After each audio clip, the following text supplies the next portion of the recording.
Netanyahu हो या Israel के वो लोग हैं जो जंग लड़ रहे हैं, वो वार क्राइम कर रहे हैं, सिविलियंस के ऊपर में बम्बार्डमेंट कर रहे हैं और खंडरात में तब्दील कर रहे हैं पूरी जमीन को। उसके बाद आप ये कहते हैं जंग लड़ रहे हैं। कौन सी फौज आपके सामने बताइए हमको। जो कौम मरने के लिए आमादा हो जाए, जो कौम मौत का ताक़ुब करे, मौत को चेस करे, उसको कोई नहीं मार सकता। वो दोनों हिस्से से कामयाब है। वो अपनी जमीन को हासिल करने के लिए मर जाए तो कामयाब है और वो जीत जाए तब कामयाब है। ये जंग हमने जीती है। हमास तो वहां लड़ रहे हैं, फलस्तीनी तो वहां लड़ रहे हैं, लेकिन हमने जो सड़कों पर निकलकर उनके हक में आवाज उठाई, आज दुनिया मजबूर है हमारी आवाज सुनने की। ये लड़ाई जो है फलस्तीन और इसराइल के खिलाफ जो लड़ाई है, वो अफराद की लड़ाई नहीं, वो कौमों की लड़ाई नहीं है। वो लड़ाई दरअसल ऑक्यूपेशन के खिलाफ लड़ाई।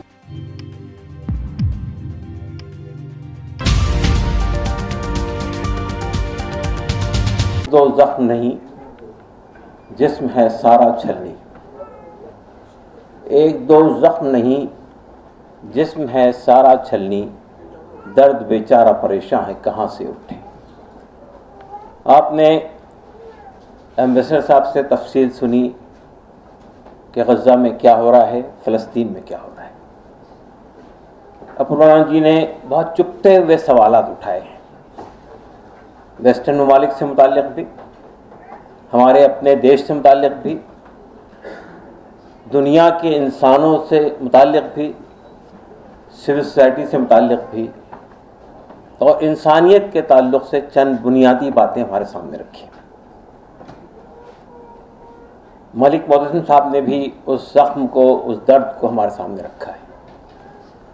जॉन दयाल साहब ने ये बात बहुत तफसील से कही है कि फ़लस्तीन सिर्फ मुसलमानों का नहीं है, वहाँ ईसाई भी हैं, वहाँ यहूदी भी हैं, वहाँ मुसलमान भी हैं। और हमारा मानना यह है कि फ़लस्तीन की जो मुक़द्दस सरज़मीन है, जो होली लैंड है, वो तीनों मज़हब के लोगों के लिए है। और 1948 से पहले यही था वहाँ पे। मैं चंद बातें बहुत बुनियादी किस्म के आप सामने रखना चाहता हूँ, तस्वीर के दूसरे रुख को। हमने अब तक ये सुना कि जो जुल्म हो रहा है, हम देख भी रहे हैं। जब हम रात में, शाम में जो वीडियोज़ हैं, जो तस्वीरें आती हैं, उसको अगर देख पाते हैं तो हमारी नींदें उजाड़ जाती हैं। जिस तरह छोटे छोटे बच्चे सिसक सिसक के मर रहे हैं, जिस तरह पानी नहीं है, बिजली नहीं है, बल्कि एक लंबे अरसे से गज़ा और वेस्ट बैंक दो खुली हुई जेलें बनी हुई हैं। हर चीज के लिए वो डिपेंडेंट है इसराइल पर। 1948 से पहले ये अजीब कौम थी जो पूरे खित्ते में आबाद थी। 1948 में पूरे मगरिब ने, पूरे यूरोप ने अपने जुर्म की सज़ा फ़लस्तीनियों को ये दी कि वहाँ से यहूदियों को उठा कर लाए और वहाँ बसा दिया। और यूनाइटेड नेशन जो इसलिए बनाया गया था कि इंसानों के दरमियान या मुल्कों के दरमियान जो जुल्म और ज़्यादती होगी तो वो इंसाफ फराहम करेगा, उसी यूनाइटेड नेशन ने इस बात पे दस्तखत कर दी कि ये जो फ़लस्तीन है, ये इसराइल और फ़लस्तीनियों के दरमियान तकसीम हो। 3367 की तकसीम हुई, लेकिन आज वो तकसीम कहाँ से कहाँ पहुँच गई वो आपके सामने है। मैं उस तारीख में नहीं जाऊँगा। मैं आपको ये बताना चाहता हूँ, तस्वीर के एक दूसरे रुख को बताना चाहता हूँ। वो ये रुख है कि मुझे ये कहते हुए एक तरह से मुसर्रत हो रही है। आप कहेंगे इतने गम का माहौल है, आप मुसर्रत की बात कर रहे हैं। वह मुसर्रत ये हो रही है कि ये जंग इसराइल हार चुका है और इसराइल के बड़े बड़े दानिश्वर और यूरोप के बड़े बड़े इंटेलेक्चुअल्स ये बात कह रहे हैं कि सोशल मीडिया की जंग हम हार चुके हैं। सोशल मीडिया ने जो नैरेटिव सेट कर दिया है फ़लस्तीनियों के हक में, उसका मुजाहरा अगर आपको देखना है, मैं अभी 1 महीना अमेरिका में रहकर आया हूँ। इसी दरमियान ये जंग शुरू हुई थी। कोई वीकेंड ऐसा नहीं था जिसमें हजारों लोग न्यूयॉर्क की सड़कों पर, शिकागो की सड़कों पर, डल्लेस की सड़कों पर, फ्लोरिडा की सड़कों पर, लॉस एंजल्स की सड़कों पर, वाशिंगटन की सड़कों पर नहीं निकल रहे थे। उसमें सिर्फ फ़लस्तीनी नहीं थे, और उसमें सिर्फ मुसलमान नहीं थे, उसमें काले भी थे, उसमें गोरे भी थे, उसमें अमेरिकन भी थे, उसमें यहूदी भी थे, यहूदी रिबीस थे। और वो कह रहे थे फ्री फ्री फलस्तीन, यही नारा लग रहा था। और फिर आपने ये देखा हमारे मुल्क में, जब मुझे ये सुनकर वहां से ये खबर मिली कि यहां पर एक मुजाहरा करने की कोशिश की गई जंतर मंतर पे, तो मुजाहरा नहीं करने दिया गया, प्रोटेस्ट। हमारी हुकूमत ने जो ये कहती है कि हम इस मामले में, हमारी पॉलिसी न्यूट्रल है, हम दोनों के पक्ष में हैं या दोनों के साथ हैं, उस हुकूमत ने जंतर मंतर पे, जो जहां पे हम लोग हर वक्त प्रोटेस्ट करते हैं मुख्तलिफ माल में, वहां पर अगर लोग प्रोटेस्ट करने गए तो वहां से लोगों को उठाकर गाड़ियों बंद करके उठा के लेके चले गए। और मुझे ये देखकर ताज्जुब हुआ कि व्हाइट हाउस के सामने जो मुजाहरा हुआ, आप उसको उठाकर देखिए कितना सिंबॉलिक मुजाहरा है कि वहां छोटे बच्चों की लाशें हैं, वहां पर छोटी छोटी गुड़ियां रखी गई है और बच्चों को डिपिक्ट कर रही है। वहां पे यानी बाइडेन के खिलाफ नारे लग रहे हैं, वहां की पार्लियामेंट के अंदर फलस्तीन के हक में तकरीरें हो रही है। वहां पे भी कल इल्हन उमर ने एक प्रपोजल, एक बिल पेश किया है कि जो 320 करोड़ का डॉलर का जो पैकेज दिया जा रहा है उसको रोका जाए। मैं वहां से लंदन आया, अभी आपने सुना होगा दुनिया का सबसे बड़ा मुजाहरा, सबसे बड़ा प्रोटेस्ट अगर कहीं हुआ तो लंदन पे हुआ है।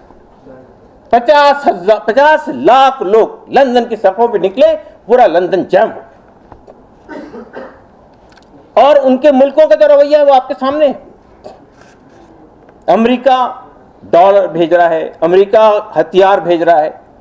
सबसे पहले इसराइल के इस आतंकवाद के हक में हिमायत करने के लिए अमेरिका से बाइडेन आए, फ्रांस से मैक्रोन आए और बर्तानिया से, यूके से स्वानक आए। ये देने के लिए हम आपके साथ खड़े हैं। पूरा मगरिब, पूरी मगरिब के ममालिक, पूरे यूरोपियन कंट्रीज और पूरा वेस्टर्न कंट्रीज इसराइल के साथ खड़े थे।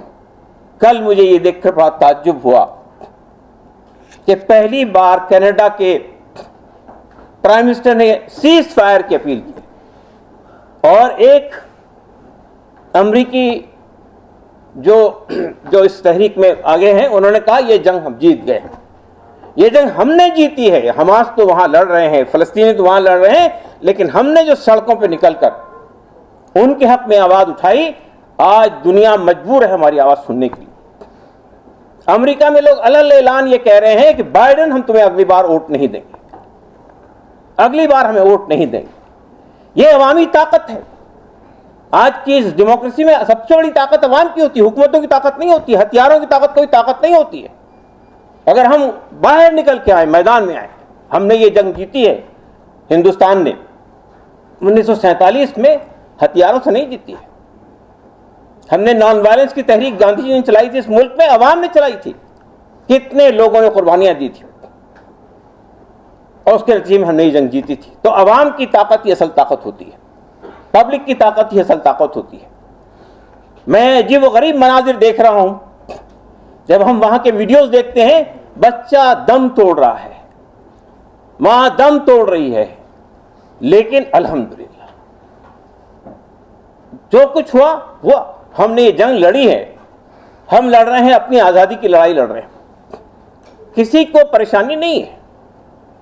ये जो कहा जा रहा है कि हमास ने आफत ला दी है पूरे फलस्तीनियों के ऊपर, आप ये बताइए मुझे, कोई एक आदमी फलस्तीन में, इतने फलस्तीन में नुमाइंदे खड़े हैं, प्रेस के लोग खड़े हुए हैं, वहां से खबरें भेज रहे हैं, कोई एक आदमी फलस्तीन में ऐसा है, चाहे वो वेस्ट बैंक में हो, चाहे गाजा में हो, जिसने ये कहा होगा कि हमास ने हमारे ऊपर मुसीबत लाके खड़ी कर दी।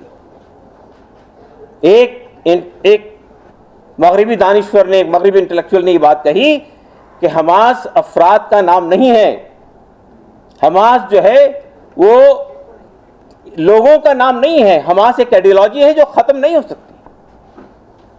और ये जो आज अल-क़स्साम ब्रिगेड की आप बात सुनते हैं, वो अल-क़स्साम ब्रिगेड में कौन लोग हैं? वो इन 75 सालों में जो लोग मारे गए हैं उन्हीं के बच्चे हैं, यतीम बच्चे।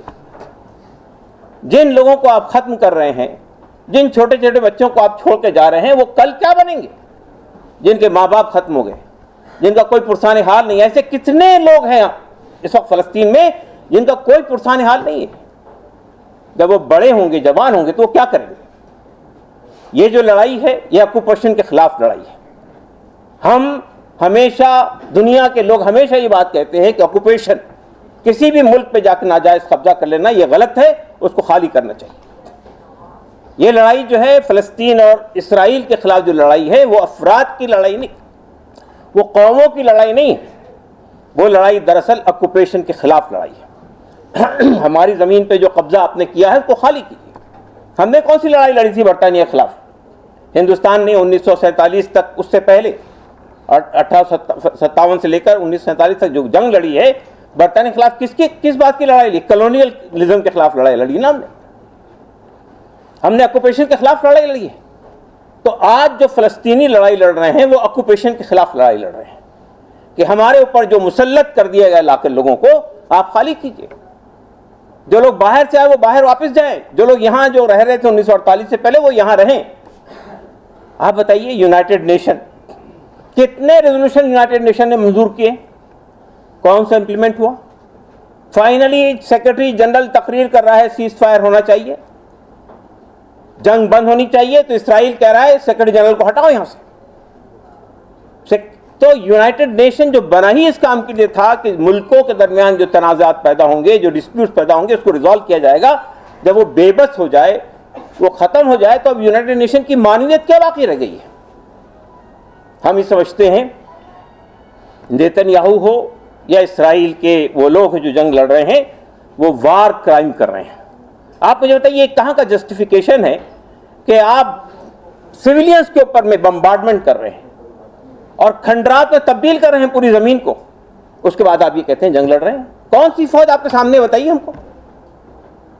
आप जानते हैं कि यही अमेरिका था जो इराक में इस बहाने दाखिल हुआ था कि सद्दाम हुसैन ने WMD जमा कर ली है, वेपन्स ऑफ मास डिस्ट्रक्शन। कहाँ है? जंग खत्म हो गई, इराक तबाह हो गया, अमेरिका लौट गया, वो WMD तो आज तक नहीं निकले। ये जो बात कह रहे हैं कि ये जो हॉस्पिटल्स हैं उसके नीचे हमास के लोग छिपे हुए हैं, आपने हॉस्पिटल पर कब्जा कर लिया, आपने हॉस्पिटल को खंडर बना दिया, हमास के कितने लोग मिले आपको वहां पे? तो ये जो बहाने हैं, ये जो हमको बेवकूफ़ बनाने की कोशिश की जा रही है कि इसराइल पे जुल्म हुआ, और ये बात, ये जो 7 अक्टूबर के जो हमले को जस्टिफाई किया जा रहा है, उसके बुनियाद पर जो एक्शन हुआ है उसको जस्टिफाई किया जा रहा है। 7 अक्टूबर का जो हमला हुआ था, उस हमले के बारे में जो अब चीज़ें छन छन के आ रही हैं, ये बताया गया कि जो लोग मारे गए, पहले 1400 लोग बताए गए, अब कहा जा रहा है कि 1200 लोग, और ये बताया जा रहा है कि उस वक्त जो मिसाइल दागे गए थे उसको काउंटर करने के लिए जो हेलीकॉप्टर चलाए गए थे, उन हेलीकॉप्टर से उनको मारा गया। मैं उस तफसीर में नहीं जाना चाहता हूँ कि हमारे पास कोई और रास्ता नहीं है कि वहाँ से खबरें मिल जाए हमको, लेकिन जो इसराइल इतना झूठ बोलता है, जिसकी अभी चंद मिसालें हमारे अपूर्वानंद जी ने दी हैं, जो इसराइल इतना झूठ बोलता है, वो 7 अक्टूबर जिसको बुनियाद बनाकर उसने ये जो कत्लेआम किया है, जो बर्बादी की फ़लस्तीन की, वो उसको झूठी तौर पे उसको पेश किया जाएगा। इसमें क्या शक है हम लोग? आप मुझे बताइए कि जिस इसराइल के बारे में पूरी दुनिया समझती थी उसका इंटेलिजेंस सिस्टम इतना मजबूत है कि वहाँ परिंदा भी पर नहीं मार सकता, सिक्योरिटी डोम बने हुए हैं। उस इसराइल में 5000 मिसाइल हमास दाग दे, उनके अंदर घुसकर उनके लोगों को गिरफ्तार कर ले, कैदी बना ले, और इसराइल की इंटेलिजेंस बेबस हो जाए, तो फिर उस इसराइल ने जो अपना पूरी दुनिया पे एक वो बना रखा था रोब, वो ख़त्म हो गया। ये बात आसानी समझ में नहीं आ सकती है। ये दूसरा पहलू है जिस पे हमको गौर करना चाहिए कि मैं ये बात आपसे यकीन के साथ कहना चाहता हूँ, जो कौम मरने के लिए आमादा हो जाए, जो कौम मौत का ताक़ुब करे, मौत को चेस करे, उसको कोई नहीं मार सकता, उसको कोई ख़त्म नहीं कर सकता है। जो शहादत की आरज़ू लेकर मैदान में उतरे कि हमें जीतना है या मरना है, वो दोनों हिस्से से कामयाब है। वो अपनी ज़मीन को हासिल करने के लिए मर जाए तो कामयाब है और वो जीत जाए तब कामयाब है। दोस्तों और साथियों, ये जो जुल्म हो रहा है दुनिया ने शायद इससे, यानी हमने सुनते आए थे, मैं अमेरिका गया था 1900 जब ये 9/11 का वाक़या हुआ था, तो हम एक जर्नलिस्ट की हैसियत से अमेरिकी हुकूमत की दावत पर बुलाए गए थे दिखाने के लिए। तो हमारे साथ एक गाइड भी था। तो आप जानते हैं कि कांग्रेस और वाइट हाउस के बीच में एक बड़ा वो है, उसमें बहुत सारे मेमोरियल्स बने हुए हैं। तो हम लोग जो है वियतनाम मेमोरियल पे गए, तो वहाँ गाइड हमसे कहने लगा कि डू यू नो ब्रदर, ये on this walls the names which has been inscribed here, they are all the people those have been martyred in Vietnam war, American soldiers. 50,000 American soldiers शहीद हो गए थे हमारी जंग में और बड़ा गमज़दा हो गया। तो हमारे एक साथी ने पूछा उनसे, and brother you know how many Vietnamese have been killed by you people? No I don't know. 3 million Vietnamese have been killed by you. जो जंगें अमेरिका ने लड़ी हैं दुनिया में, जो दूसरी जंग, तीसरी जंग अजीम हुई है, उसमें किसने किसको मारा है, न्यूक्लियर वेपन्स किसने चलाए हैं? तो इंसानी जानों की आपके नज़दीक कोई कीमत ही नहीं है। आप अभी हमारे अपूर्वान जी कह रहे थे कि हम उन मुल्कों में जाते थे ह्यूमन राइट्स की दुहाई देते हुए बात करते थे। अब किसके बात करेंगे? उनके यहाँ ह्यूमन राइट्स की क्या हैसियत है? कोई हैसियत ही नहीं है। जो वैल्यूज़ है, जो कदरें हैं, वो सिर्फ किताबों में लिखी हुई है, ज़मीन पर उसका कोई असर नहीं है। और एक और बात है जो आप छन छन के आ रही है कि आखिर उस ज़मीन पे कब्ज़ा क्यों करना है। ये कहा जा रहा है कि मिस्र से ये कहा गया, इजिप्ट से ये कहा गया कि आप ये जो गज़ा के लोग हैं इनको सीना के डेजर्ट के अंदर आबाद कर दीजिए, हम उस पर जो खर्च आएगा वो आपको देने के तैयार है, और अमेरिका जो आपके ऊपर जो कर्ज दिया हुआ है मिलिट्री पर वो सब वापस कर देगा। क्यों? इसलिए कि वही नेतन्याहू है जो आज बैठे हुए हैं, वो एक नक्शा दिखाते हैं ग्रेटर इसराइल का, जिसकी ज़मीन जो है वहाँ से निकलते हुए इराक़ और शाम और उर्दून होते हुए मदीना और मक्का तक जाती है। तो वो ये अमेरिका और यूरोप की ललचाई हुई निगाहें वहाँ रखी हुई है, इसलिए कि ये कहा गया है कि गज़ा के बॉर्डर पर बहुत बड़ी मात्रा में, बहुत बड़ी तादाद के अंदर गैस और पेट्रोल मौजूद है। जो अमेरिका इराक़ पे कब्ज़ा करता है, उस पर लड़ाई लड़ता है, वो किस लिए किया था?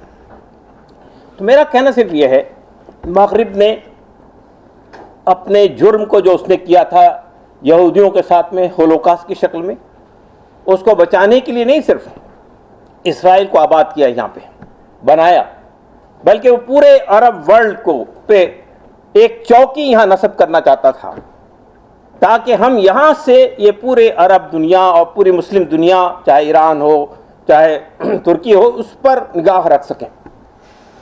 और वही अमेरिका की ललचाई हुई निगाहें अब हमारे देश पे भी पड़ रही है।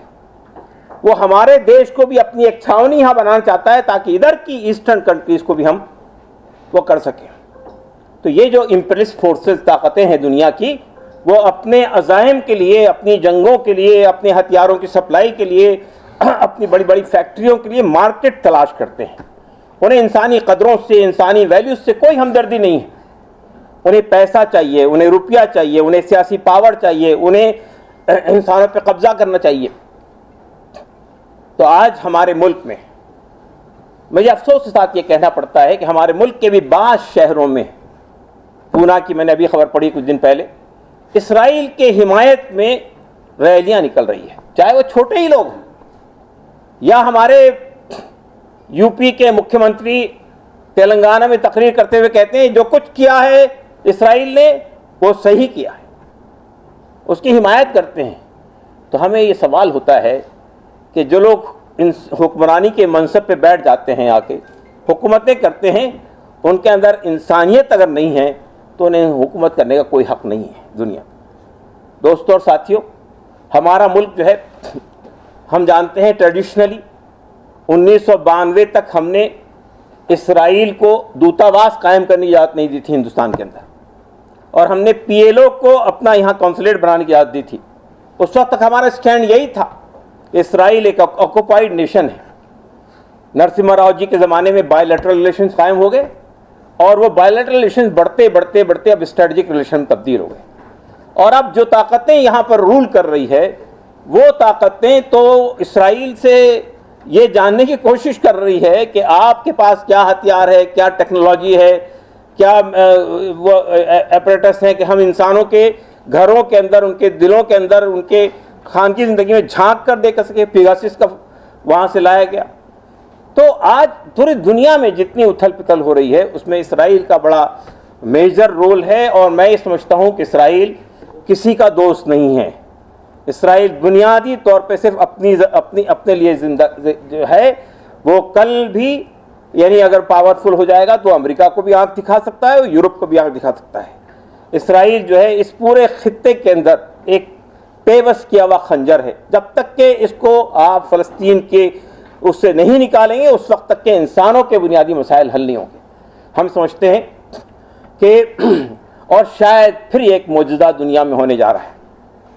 मैं ये बात कहता हूँ, ये मिरेकल है जान दयाल साहब कि अफगानिस्तान के नहित्ते मुजाहिदीन ने पहले एक सुपर पावर को ठोकर मारी थी, सोवियत यूनियन को, उसके टुकड़े टुकड़े कर दिए।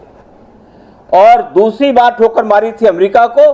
20 साल के बाद अमेरिका को नामुराद वहाँ से लौटना पड़ा। शायद तारीख एक और रकम कर रही है कि हमास के ये लोग जिनके पास कोई मुल्क नहीं है, जिनके पास कोई हथियार नहीं है, हमने अफगानिस्तान में देखा उनके पास तो एक मुल्क था लेकिन ये तो जेलों में बंद हैं। ये तारीख रकम होगी, खुदा करे हमारे आंखों के सामने हो। अगर नहीं होगी तो लेकिन हमारी नई नस्ल देखेगी इस तारीख को कि ये उन लोगों ने जो जिनके पास कोई सामान नहीं था, जो बेआसरा थे, दुनिया भी उनको मदद के नहीं आ रही थी। मुझे अफसोस के साथ ये कहना पड़ता है कि अरब ममालिक जो उसकी इसराइल की चीरदस्तियों से महफूज नहीं है। 1967 में क्या हुआ, 1974 में क्या हुआ, वो हमारे सामने है। शाम सीरिया में क्या हो रहा है वो हमारे सामने है। लेकिन आप जानते हैं कि अरब लीग के अभी जो इजलास हुआ था उसमें एक करारदाद, एक रेजोल्यूशन पेश किया गया था जिसमें यह कहा गया था कि हम अमेरिका के अड्डे बंद कर दें, यहाँ पे अरबों के इलाकों से, यहाँ से हम तेल बेचना बंद कर दें। ये कहा गया था कि हम जो है इसराइल की जो उड़ानें जाती है हमारे ऊपर से वो उसकी आना जाना पे पाबंदी लगा दें। इसी तरह की 4 बातें थी। उसको सऊदी अरब ने वीटो कर दिया, उसको बहरीन ने वीटो कर दिया, उसको UAE ने वीटो कर दिया और उसे जो है मराकश ने वीटो कर दिया। और एक मामूली सी करारदाद मंजूर हुई, सीज फायर होना चाहिए और ह्यूमैनिटेरियन एड जाने का रास्ता मिलना चाहिए। मैं ये कहना चाहता हूँ कि तारीख एक और तारीख रकम हो रही है कि जो लोग बिल्कुल नहित्ते थे, बेबस थे, कमज़ोर थे, वो ताईद इज़्दी के सहारे, वो सिर्फ अपने रब की ताईद के सहारे ये जंग भी जीतेंगे इंशाअल्लाह। फिलहाल इस वीडियो में इतना ही दोस्तों। आपसे निवेदन है कि आप हमारे चैनल को सब्सक्राइब जरूर कीजिएगा ताकि आपको वो खबरें पहुंचती रहें जिनको गोदी मीडिया नहीं दिखाता है, वो हम आप तक पहुंचाने की कोशिश करते हैं। फिलहाल इस वीडियो में इतना ही, हमें दीजिए इजाज़त। आगे फिर मुलाकात होगी आपसे किसी ऐसी खबर के साथ। तब तक के लिए जय हिंद, धन्यवाद।